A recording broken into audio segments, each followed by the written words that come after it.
Haven't been there very many years, as we see. That's really neat. Had a really good fall, didn't we? Yeah. All right, we're going to talk about this, and I don't know about you guys, but it's about bedtime for me, so we're going to go through this thing pretty quick. Appreciate the chance to come and talk to you again tonight. This is TGM's location, so when I talk about TGM, the yellow dots you see there, and I don't know, Joe, how many elevators we got? Maybe, how many? Enough? Not enough. Oh, not enough. Okay, okay.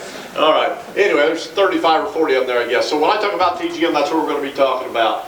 Okay, so the numbers you're going to see tonight are actually the fundamentals of the market. I know I trade the fundamentals. I've heard Jeff talk on the radio before. Fundamentals is what he likes. We have technical traders out there. A lot of these commodity funds are technical traders. But the planted acres, this past year we had 91 million acres of corn. As you can see, that was the largest we've had in the last 4 years. And I'm going to come back and talk about the 91 million acres here in a little bit. It's going to be significant as we get into the program here later on. But we had a fair amount of acres planted this year.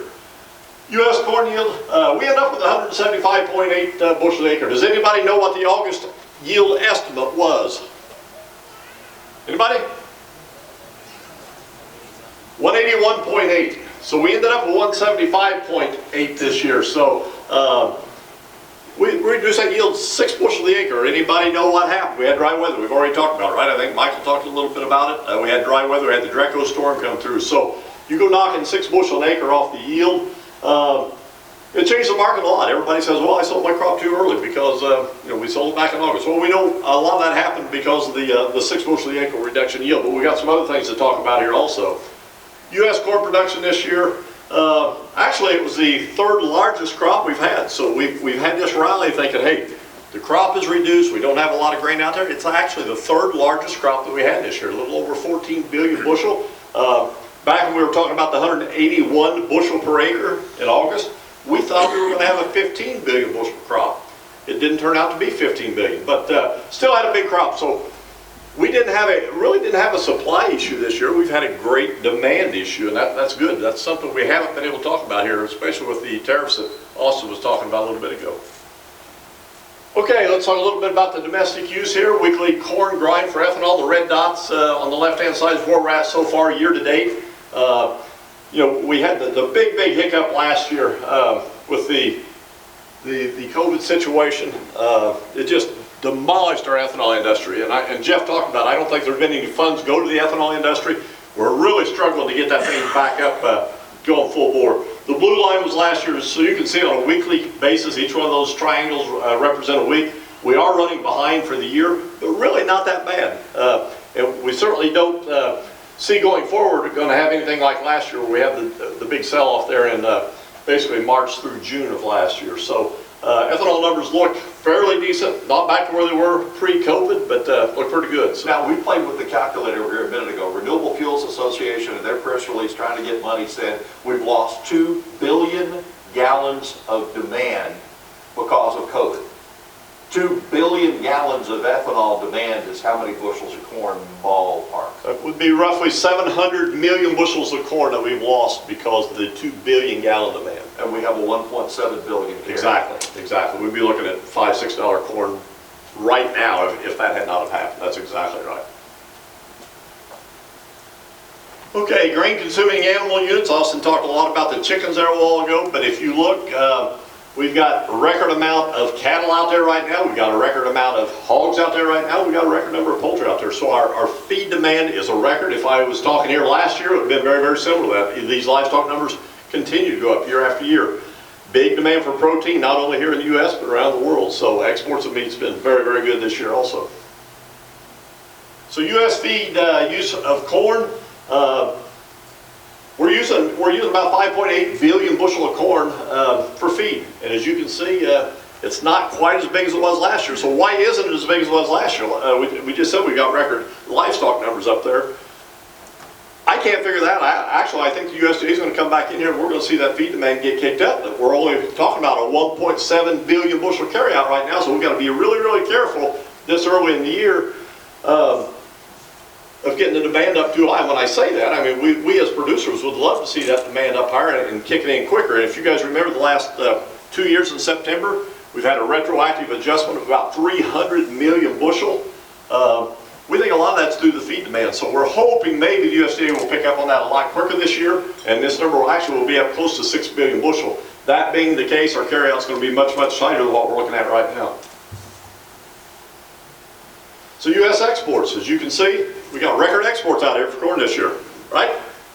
Very, very good. We 2.4 billion bushel corn exports this year is going to be a record, and that's strictly due to China. We're going to go through a lot of Chinese charts here in a little bit, but as you can see, last year, because of the tariffs that we had on, the exports last year were pretty poor. But we got a record amount of exports this year. Once again, that's helping to price this corn out. You guys looked at the August carryout or projected carryout in August, 2.3 billion bushel. You say, how did we get down to 1.7? Well, right here's a lot of it come from the export side of it. So, year-to-date corn sales, 470 million bushel a year ago. You can see what's happened to the corn sales here. I mean, we just, because of China, we're up above 1.6 billion bushel of corn sales this year compared to 470 last year. So corn sales are skyrocketing right now. So total U.S. corn demand is at a record level this year.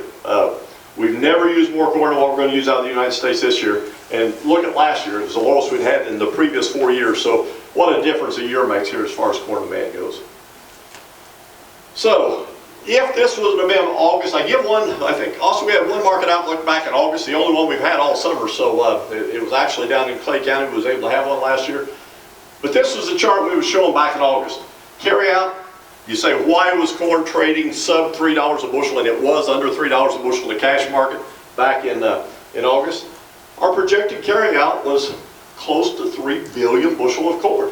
We thought it was really going to be there. We thought the yield was 181.8 bushel the acre. We didn't know what the Chinese demand was going to be. We knew feed demand was relatively good at that point in time, but we just went through the COVID situation. So this is what the carryout looked like in August. Here's what we actually are at today. So as you can see, we went to from the second biggest carryout that we'd had to actually one of the smallest we've had in the last 5 or 6 years. So our carryout, or projected carryout, in the end of August is 1.7 billion bushel right now. Now, I talked a little bit ago about the exports maybe being a little bit better than what they are right now, and feed demand definitely better than what it is right now.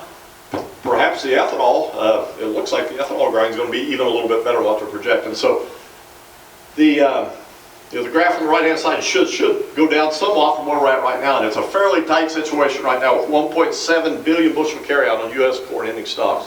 What's going on in Brazil? We know the La Nina is going on in Brazil. We're having some trouble. We got the soybeans planted late down there right now. They're looking at 110 million metric tons of corn production down there right now. Because of the late beans, the safrinha crop is going to get planted late. So a lot of questions as whether Brazil can actually raise 110 million metric tons of corn this year. So that would be a record amount of corn down there. But we're seeing a lot of people that they're actually questioning whether that 110 million metric tons is possible because of the safrinha corn. And Jeff, I believe it's 2/3 of the corn that's raised in Brazil is safrinha crop corn. Double crop corn is 2/3 of the total production down in Brazil. And that's the one they sell. And the question right now is, how long does this La Nina pattern persist? Some would say the strength goes into the 25th of December, and then after that a weakening. But if it doesn't weaken and it carries into that second crop, it's how the soybean crop finishes, and it's also how the second corn crop starts. Yeah. And Brazil's actually the second largest exporter of corn in the world right now. It used to be Argentina. Now Brazil's way surpassed Argentina as far as exports of corn goes. So, and like Jeff said, that first third of the crop gets used domestically down there. The last 2/3 of the safrinha crop is what gets exported. So that will have a huge impact on the U.S. as far as what our exports are later on in the marketing year. So we're going to watch that very, very closely. Kim, do you see this? I don't mean to interrupt, but do you see anything from the export picture of global customers that are buying now on fear of that weather pattern, or are they just taking care of the hand-to-mouth right now? Yeah, I'm not sure there's been a ton of stuff come to the U.S. because of that fear. China's obviously the big one right now. We've seen China come in and buy a lot of U.S. corn, and we think that's part of the reason. They're fearful that maybe Brazil won't have that second crop corn in there early enough, and even if it comes, it's going to be later than normal, and you take 2 or 3 weeks supply of corn out of the U.S., displaces some of the Brazilian stuff, and it'll have a large impact on our carryout. And in reality over there, they've got more birds and hogs than they had a year ago, and they got to be fed. Exactly. Oh, absolutely. They're at 90% of their pre-swine fever herd in China right now. They think by June of this year, that the Chinese hog herd will be back to where it was pre-African swine fever. A lot of demand over there. Argentina corn, 49 million metric tons. I just told you Brazil was 110 million metric tons, so Argentina is about half the size of Brazil. A lot of this gets used domestically, and they are a fairly large exporter in the world. The Ukraine, 30 million metric tons, so they're somewhat smaller than even Argentina, but it is a big market for exports. Cheapest corn in the world comes out of the Ukraine, okay? Cheap transportation costs, comes out of the Black Sea region, goes into Southeast Asia, so they're very, very competitive with the U.S., but the crop is going to be quite a bit smaller this year. Excuse me. China. China's the second largest producer of corn in the world, but they are a huge, huge user of corn in the world. This whole 260 million metric tons is going to get consumed domestically. They export no corn out of China, so China raises a lot of corn, they use a lot of corn. What's the domestic price of corn in China right now? It was trading about $9 a bushel here 2 or 3 weeks ago. I'm not sure where it's at right now, but it was trading at $9 a bushel in China domestically a couple weeks ago. World corn production, as you can see, it is a record this year. You know, we got a big crop, basically a big crop here in the U.S. Like I say, we didn't really have a production failure here. We got a big crop in Brazil coming, a big one in Argentina, so we got a big crop in the world as far as supply goes, but look where the usage is, the red line. So here's a little bit of a scary chart. Back in the year 2000, the U.S. had 43% of the world production. Now we're only looking at 26% of the world production. So we're losing a big share of the world production. We got Brazil, Argentina, the Ukraine, all coming in. The U.S. is actually